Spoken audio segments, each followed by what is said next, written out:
Bom dia a todos. O seu bom dia foi mais animado, hein, Paulo? Uma grande alegria estar aqui com vocês, estar nesta casa. Eu cumprimento os meus amigos aqui. Eu ia falar da mesa, né? Mas a gente está tão acostumado com o evento, é a mesa.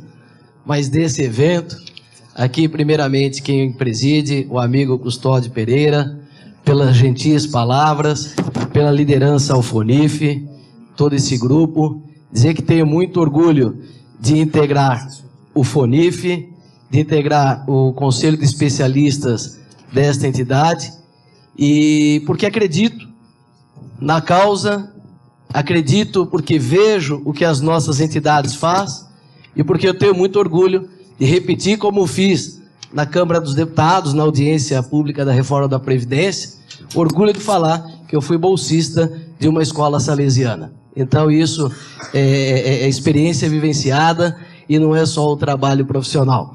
Cumprimento cada um dos deputados, aqui a deputada Maria Rosas também, que representa muito bem a assistência social e que precisa de um olhar. Muitas vezes falamos da educação, da saúde, e inúmeras vezes, deputado, a própria assistência precisa ali de agrupar esse povo todo. Tenho certeza que a senhora fará, e como vem fazendo muito bem isso. O Brito, amigo de ontem jantando, falando, né, são 20 e poucos anos, desde a época do CNAS, e aí a gente já denota um pouco o tempo que passamos, e os amigos Paulo Fossati, Rogatti, Ayrton Grazioli, pelo trabalho, pela liderança.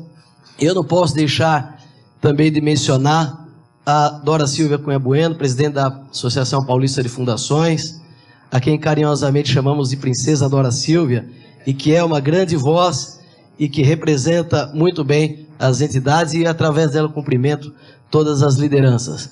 A presidente Márcia Alcazar, através de quem eu cumprimento todas as mulheres aqui presentes, que são uma força enorme, gigante, de alta qualidade, também no terceiro setor brasileiro. Então, parabéns às mulheres que muito contribuem na transformação. E ao Marcelo Monello, meu irmão, que é conselheiro desta casa, que também participou da organização desse evento. E tenho orgulho de estar nessa casa como contador, como profissional da contabilidade, e me sinto extremamente em casa. Bom, esse material fica à disposição dos senhores. Ele deixa eu ver como muda aqui. Aí. Ele é um pouquinho mais elástico, um pouquinho mais técnico do que as apresentações tratadas até agora. E é claro que eu não vou falar todos os slides, mas é legal para entender, através desse material, o que é que nós estamos vivenciando. Então, o momento é extremamente oportuno, tendo em vista, como bem falou o deputado Antônio Brito, nós estamos sempre, aquilo que se fala em compliance, né, Ayrton? Gerenciando riscos. E o risco não é só da imunidade, o risco é da sustentabilidade das nossas organizações. Então, o momento, passada ainda uma boa parte da reforma previdenciária, que não terminou. Então, aquela expressão, não cochila que o cachimbo cai. Né? Então, ou seja, nós não podemos dar tréguas e temos que acompanhar. Bom, como eu dividi essa apresentação? Ixi, apagou aí, complicou. Olha lá. 4 itens. O diagnóstico, porque precisamos da reforma, e o Rogatti falou muito bem, já facilitou o meu trabalho. O cenário atual das organizações da sociedade civil, ou seja, as desonerações que nós temos, os principais pontos da proposta e alguns caminhos e propostas. Aproveitando que estamos com 2 grandes lideranças parlamentares e do nosso setor, para que eles façam as nossas vozes ecoar em prol das nossas organizações. Então, ou seja, trazendo um diagnóstico e também com algumas proposições. É claro que quando nós vamos discutir um projeto de lei, nós sempre temos uma expressão que a gente ouve muito em Brasília, o projeto entra de um jeito e sai de outro. E nesses anos todos de FENACOM, no meu terceiro mandato na diretoria de assuntos jurídicos, foram centenas de projetos, do MEI, do Simples, a 12.101, a 13.019, tantos outros, não só do setor filantrópico, mas os outros. Foi uma mobilização permanente para que, como falou o irmão, não deixar vácuo e ocupar esse espaço. E eu também fico muito contente de estar aqui, gente, porque o Brito vai se lembrar, em 2009, no Sescom São Paulo, nós fizemos um evento de lançamento da Frente Brasileira do Terceiro Setor. Então ali já estávamos preocupados com a medida provisória que depois veio a Lei 12.101. Bom, então, como eu direcionei essa apresentação? O setor filantrópico que eu trago aqui não é aquele setor só SEBAS, só certificado, com certificado de entidade beneficente. Porque nós sabemos que há um universo enorme de entidades, falava agora há pouco a Nicole, de organizações, principalmente de assistência social, ou seja, aqueles que mais precisam, que não conseguem ter o SEBAS, ou seja, usufruir a imunidade que a Constituição lhes outorga. Por quê? Por causa da burocracia, do peso, das dificuldades, da complexidade. Então, o setor filantrópico, mais do que a educação, saúde e assistência social, outros tantos que estão alinhados com os princípios da Constituição Federal, mas que vai além do certificado. E aí, nós vamos também fazer um momento, uma dualidade, abrindo para as entidades de imunidade, com a imunidade, para as entidades com isenção, que aqui nós temos aquelas que têm a isenção tributária, uma entidade, por exemplo, cultural, uma associação local, que essa sim vai sentir mais os impactos da reforma tributária. Eu não vou entrar no mérito, só para vocês terem ideia, isso aqui é o texto da reforma, a proposta da reforma tributária, faltando a do governo ainda. Então não tenho como fazer isso em alguns minutos. Eu pus o cronômetro aqui, mas apagou o celular, então lascou, né? Bom, por que reformar o sistema tributário? Isso todo mundo sabe. Qualquer cidadão, quando vai no mercado, vai numa farmácia, vai no posto de gasolina, sabe que o sistema que nós temos hoje está esgotado há muito tempo. Essa imagem é de ontem à tarde, ou seja, até ontem nós já geramos 1.580 bilhões de tributos, um pouco mais aí, né, de meio ano que a gente já trabalhou para gerenciar. Saibam que mesmo as nossas entidades imunes estão contribuindo com isso, estão gerando receitas para o poder público. E aí, o que está além da alta carga, do alto valor que pagamos, é a quantidade de dias que trabalhamos para pagar impostos. Ou seja, praticamente metade do ano. Numa distribuição extremamente desproporcional, ineficaz. E aí nós vamos ver que hoje nós temos impostos e tributos e contribuições sobre a produção, circulação de mercadorias, bens, serviços, renda, propriedade, comércio exterior, entre outros. Esses quadros eu trago para vocês, eu não vou ficar detalhando, porque são eles que estão motivando também um estudo da simplificação e da unificação de tributos. Tá? Aí. Aqui então, vamos lá. E aí nós vamos perceber que olha aqui na parte internacional, que também afeta as nossas entidades. Muitas vezes vai importar máquinas, equipamentos, na área da saúde isso é muito comum. Opa, rapaz, equipamento aqui, tá? Bom, motivos da reforma. Então, aquilo que todo mundo está acompanhando. O Brasil cresce menos que todo mundo há 40 anos. Por outro lado, essa crise é o que dá condições para mexer, ou seja, se não tivesse um cenário de crise, talvez ficássemos empurrando isso com a barriga, como o doutor Ives falou, uma carga de mais de 30% há mais de uma década. Agora, não vamos esperar que a reforma tributária vá, no curto prazo, reduzir essa carga. Por quê? Porque do outro lado, deputados, se nós não mexermos na máquina pública, no gasto público, na eficiência, principalmente do equipamento público, se eles aprendessem um pouco as nossas entidades, certamente nós teríamos uma situação melhor.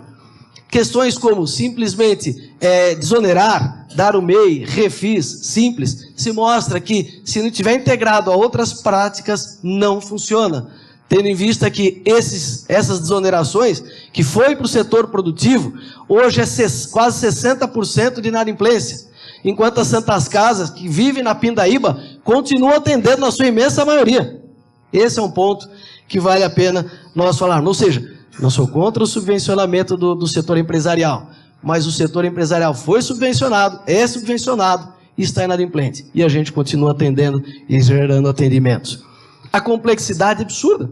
Qualquer entidade, a microentidade, ela tem uma complexidade para apurar e de obrigações maiores do que muitas empresas. Então, o sistema tributário, ele é complexo, e mudar o tributário é ainda mais complexo que a previdência social.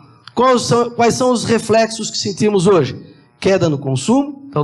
E o que isso impacta?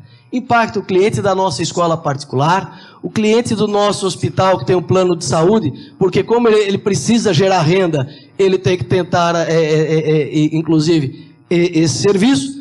Falta renda, falta consumo, falta investimento, gera desigualdade, desincentiva o empreendedorismo. E um outro ponto muito perigoso, e a fala do deputado Brito foi precisa, quando mencionou o ministro Paulo Guedes. Na hora que a crise aperta, o caminho parece ser fácil, corta a renúncia fiscal, corta a desoneração. Então, se não tivermos a cautela, nós vamos prejudicar não a imunidade das entidades, mas quem elas de fato atendem.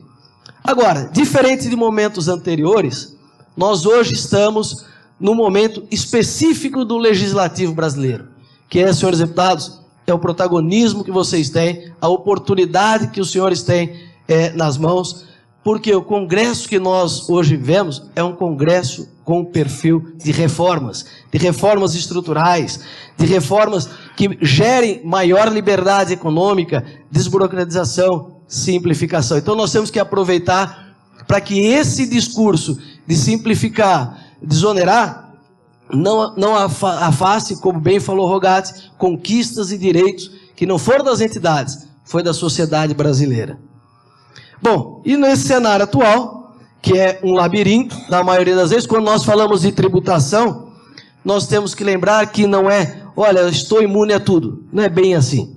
Então eu tenho que olhar as espécies tributárias, e aí eu penso aqui os 3 principais pontos: impostos, taxas e contribuições. Cada qual com o seu regramento e, de modo geral, com uma regulamentação bem específica. E muitas vezes as pessoas falam, eu sou terceiro setor, eu sou ESC, eu sou entidade sem fins lucrativos, eu não pago nada. Mentira. Quando você olha essa tabela, você vê que a carga tributária, principalmente nas isentas, ela não só existe, como ela é pesada. Então, o que nós temos no setor? 2 institutos muito importantes. A imunidade e a isenção, que se diferenciam por a imunidade decorre da Constituição, a isenção decorre da lei. E aí nós vamos encontrar quais são as imunidades do 150 e do 195, que não só devemos protegê-las, e aqui eu falo, deputados, nós temos que melhorar esse texto para alcançar, tornar o espírito do Constituinte de 88 mais inclusivo, também com essas organizações, em função, por quê? Em função da dificuldade do exercício de direitos. A forma como nós temos o texto constitucional, que parece posto e aplicável, auto-aplicável, na prática nós sabemos, vocês sabem, nas prefeituras, nos estados, é um grande problema para as organizações. Então, aquelas que não estão no manto da imunidade, que é a outra quantidade expressiva, estão dentro da Lei 9.532, principalmente as isenções. E essas estão sujeitas ao gosto que eu falo do governo. O governo hoje, com uma medida provisória, mexe na isenção. E o que nós percebemos? Que quando não mexe na isenção, ele mexe no custo tributário, que são as obrigações acessórias. Bom, as propostas que estão na mesa. O deputado Antônio Brito bem falou nós não temos, em termos de redação, nada falando das imunidades. Mas o que a gente vai perceber ao longo do tempo? Que de modo indireto, ele afeta as imunes e vai afetar diretamente as isentas. E isso nós vamos perceber. Eu peguei aqui 2 projetos que estão na mesa, os principais, que é a PEC 45, apoiadíssima pelo Rodrigo Maia, Baleia Rossi, todo mundo, e que vai se encontrar com a PEC 110, que tem o projeto já tramitado na Câmara, que era do Raul, que por unanimidade, aliás, na Câmara dos Deputados, e que está no Senado, que é a PEC 110. O que eu digo para vocês, tanto para o terceiro setor, como para as empresas e para o cidadão comum, tem coisas boas, mas tem aquelas pegadinhas que são perversas se nós não tomarmos cuidado. O mundo ideal é que nós consigamos ali filtrar isso dentro das comissões, dentro do plenário, como isso vai acontecer.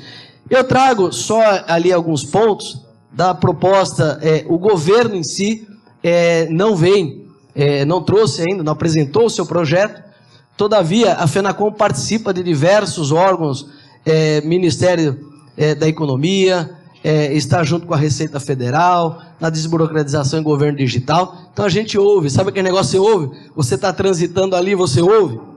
Então, há uma ideia que pode vir do governo no tocante ao imposto de renda da pessoa jurídica, o imposto de renda da pessoa física, contribuições sobre movimentação financeira e tributação de lucros e dividendos. Então, o Executivo ainda não apresentou. Nós temos nessas 2 propostas de âmbito geral um modelo que unifica tributos, e aí uma questão, eles estão unificando tributos, e quando eu falo tributos é porque engloba impostos e contribuições.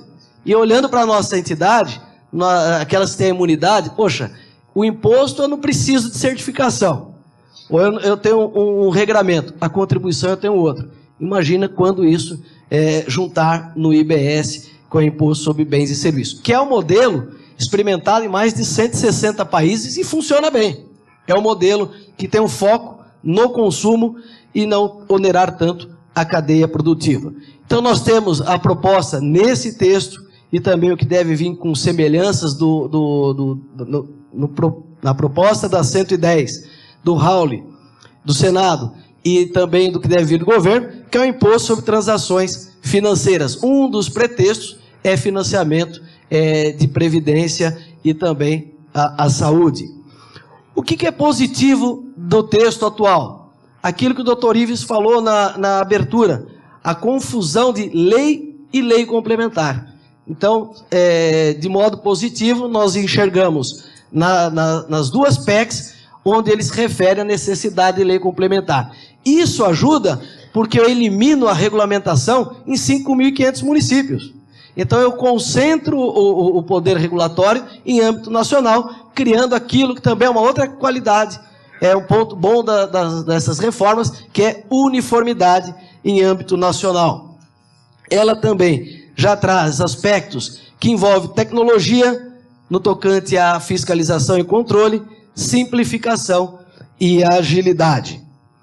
Bom, quando nós unificamos tributos, ainda que nas entidades isentas, nós temos essa questão de impostos e contribuições, por exemplo, PIS/COFINS, que hoje é um grande terror, porque você consulta a Receita de São Paulo a dar uma opinião, você vai no Recife encontra outra.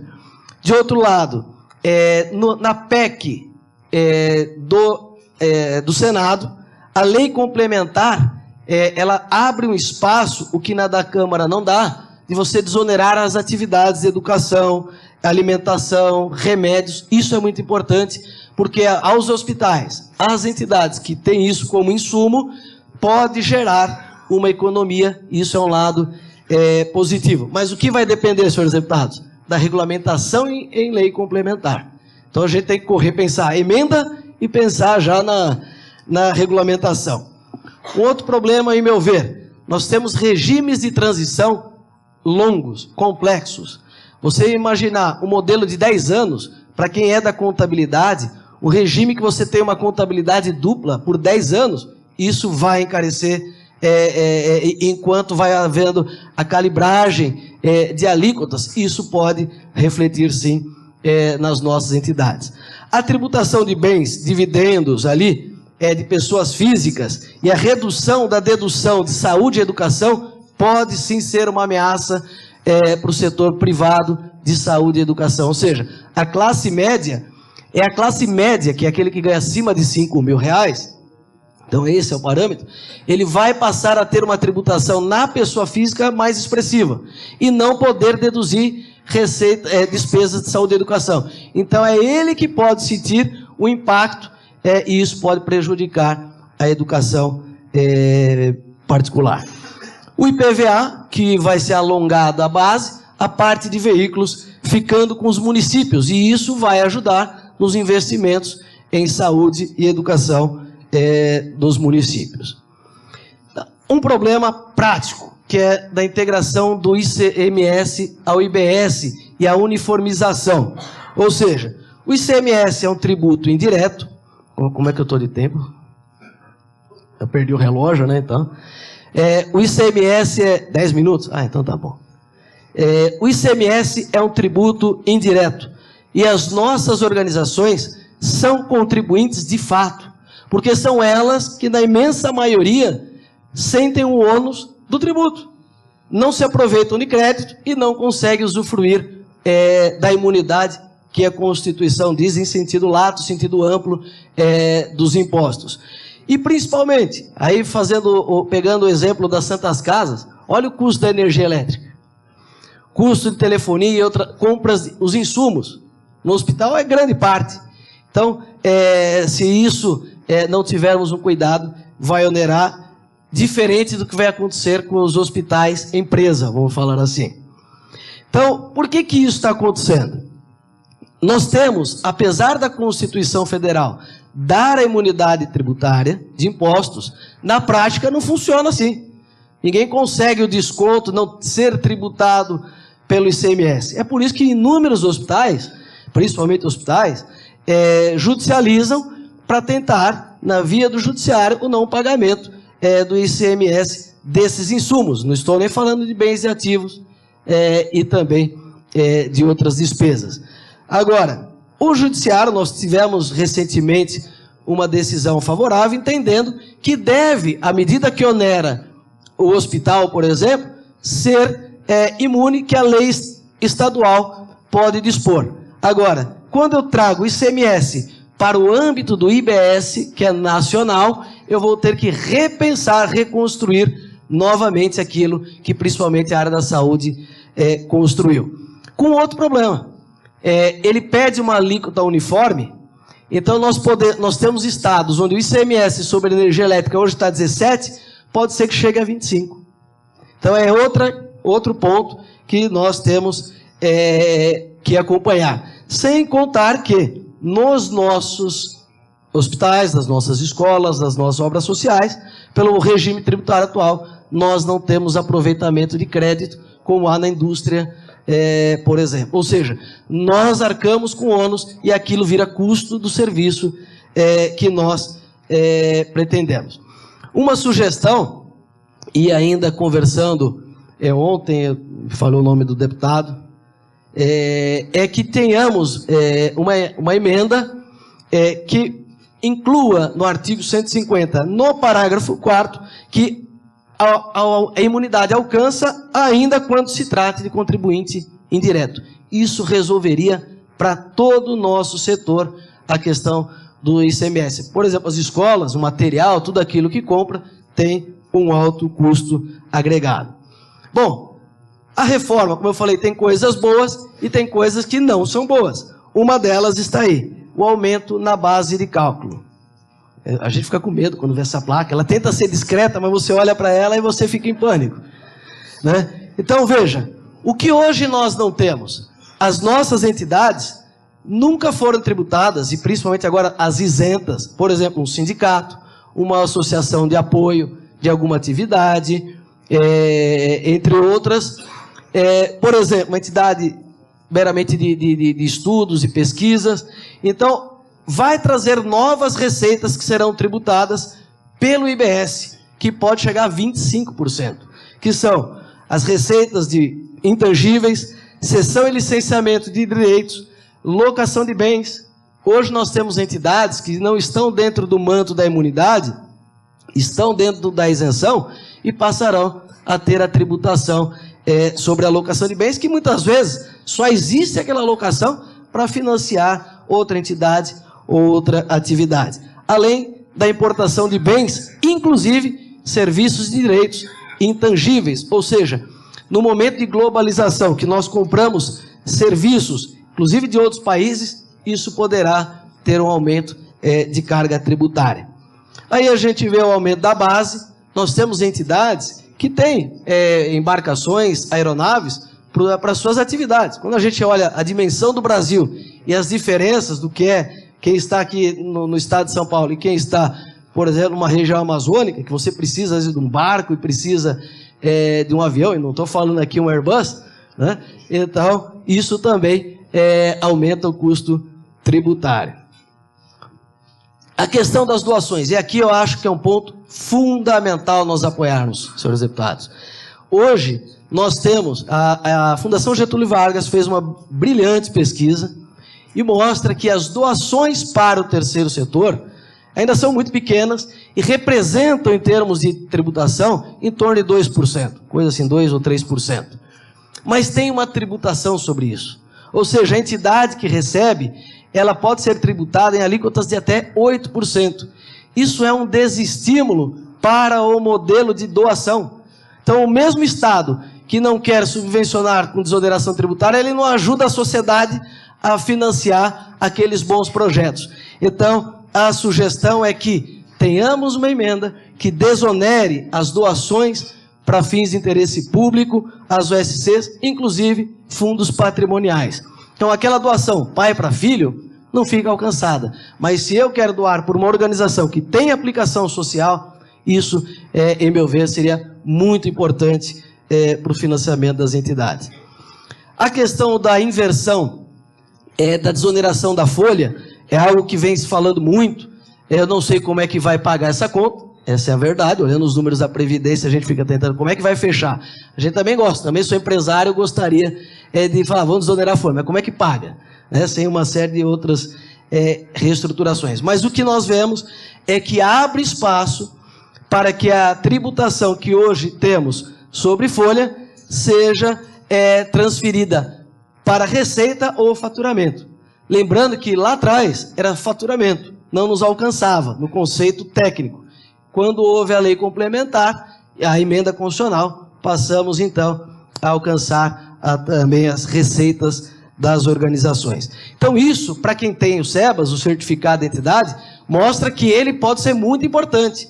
Também porque eu vou evitar, mitigar o risco de uma cobrança sobre o meu faturamento. Então veja, o IBS já dá uma flexibilidade para aumentar, para custear a Previdência Social, ou seja, já está no texto do Senado.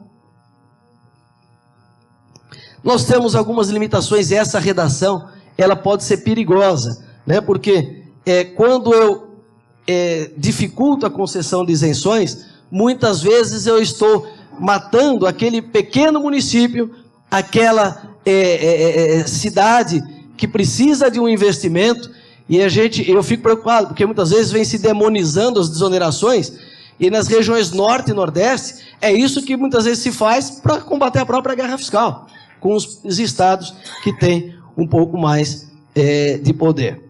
Então vejam, a PEC 110, nesse aspecto, que está no Senado, ela é melhor, porque ela permite que esses insumos, alimentos, medicamentos, transporte, bens, possam ser desonerados, mas vão exigir que tenha uma lei complementar específica para tal. Para aquelas que estão imunes, num primeiro momento eu não tenho risco, mas eu tenho um universo enorme de entidades de interesse social, interesse público, que não estão dentro do manto da imunidade. Ponto positivo, o processo de unificação de impostos também vai gerar uma unificação do processo administrativo tributário, que hoje é um manicômio tributário, como muitos falam, né? Ou seja, como é que você tem um procedimento na prefeitura, um procedimento no estado e um procedimento junto ao governo federal. Então, ganha-se com essa uniformidade. Opa. Já finalizando.